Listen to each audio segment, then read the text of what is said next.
Yo, what is good, Swoop Academy? Today we're going to be checking out submissions from our latest Discord design challenge. Let's get it.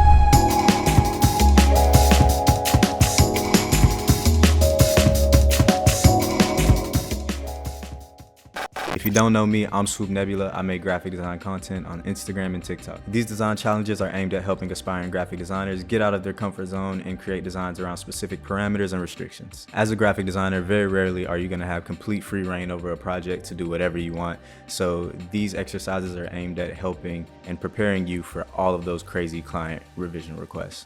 For this challenge, we designed flyers for an early 2000s cyber aesthetic themed rave event, thinking about the symbols of youth culture in the early 2000s. Rave flyers wouldn't include the address to avoid authorities. The iPod had just been released and PlayStation 2s were flying off the shelves. Now we have over 2,500 members within our Discord community, but only a few were brave enough to take on this client's crazy requests. So today we're going to be looking over those submissions and providing some constructive criticism and feedback for those designers. If y'all want to go show those designers some love, I've attached their social media links down below. If you want to join the next Discord design challenge, feel free to hop in Discord.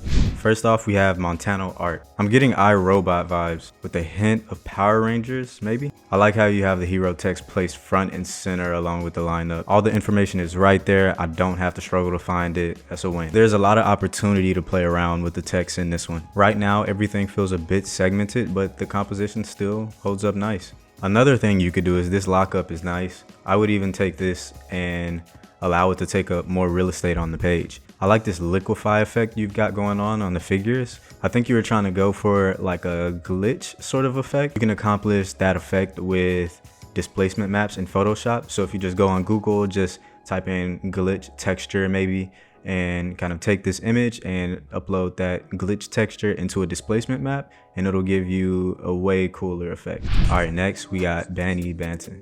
I like how the supporting 3D elements revolve around the hero text to kind of draw attention to it. The name of the event is a little hard to read here, but honestly, who cares? It's a cool image, it's a cool graphic. As someone who dabbles in 3D a bit, I think one thing you could have done to push this was add some beveling to the edges of your hero text. That'll make it look a little bit more realistic and also add some character to it. Nothing in nature has a completely sharp edge, so just add some beveling. I think it would have been sick to try this effect on some of the other elements on the page, especially like the massive props section where you've got the different logos for the event and also the date. I think that would have been really cool to incorporate. Overall though, great work. I like the color palette on this one. Nice. All right, next up we've got KoyoE. The more I look at this one, the more it grows on me. I don't know if this is what it is, but it looks like a DJ standing on top of a mountain of supercomputers in front of an LED screen with some sort of Spawn character or something. Everything about this layout is kind of chaotic, but it's an organized chaos. I think you could have pushed that idea a bit more. The idea of it being chaotic but still organized, maybe placing the text at different angles, reducing the lettering in between characters so that it's not so legible. Anything you can do to piss off a designer. I think this poster would have been the perfect opportunity to do that. All right, next we've got Nomad Media. For this one, the composition is there, but the humanoid figure takes up a ton of real estate. I'd maybe reduce the sizing of it a bit, or maybe incorporate it in another way. Maybe you can take the head and like kind of duplicate it along a sphere or something like that, and maybe have that as a background element. I think that would have been really cool. I like the placement of all your text, but I think you could have simplified this a bit by going with 2-3 typefaces maximum, because you already have so much color in the background and so much color with the humanoid figure. The text needs something to make it stand out from the background a bit. This is really cool though. I like how you use the difference in overlays to get those colors like that in the background. That's really cool. All right, next up we have blank Headspace. I like where this one was going. Early PlayStation Crash Bandicoot menu vibes. I like the typefaces you chose. I think they match very well with the vibe. I want to see a lot more orange here to complement the text style applied to that hero text. And the background is interesting, but I feel like it's missing something. I think maybe it's a little bit washed out and it needs some depth. I want to be able to make out what's in the background and Right now, I can't. Overall, though, I think the concept for this one was good. If you want to revisit this one, just give me a shout on Discord. I'd be down to help you push this concept a bit. I think it's sick. All right, next up, we have Tori. Okay, this is nice. In the background, you have this aerial view of a city, but I feel like it needs more context if you're going to use an image like that. I feel like you could have left out the aerial view, and this poster still would have looked just as good. It would make that text stand out a bit more, the elements would stand out a bit more, and it'd give you a little bit of white space. The blue background along with the skyline kind of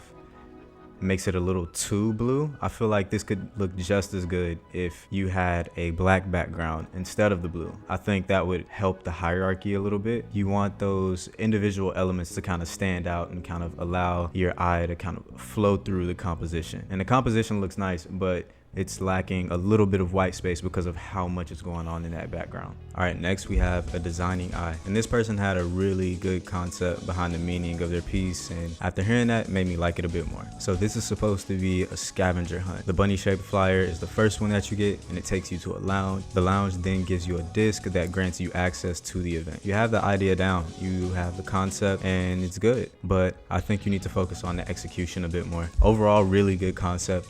Just focus on your execution a bit and put more thought into the layout, composition. I think you could have really made this a lot simpler and kind of added like some elements in the background to kind of push the narrative of this being like some sort of scavenger hunt. Like maybe it looks like a map, you know?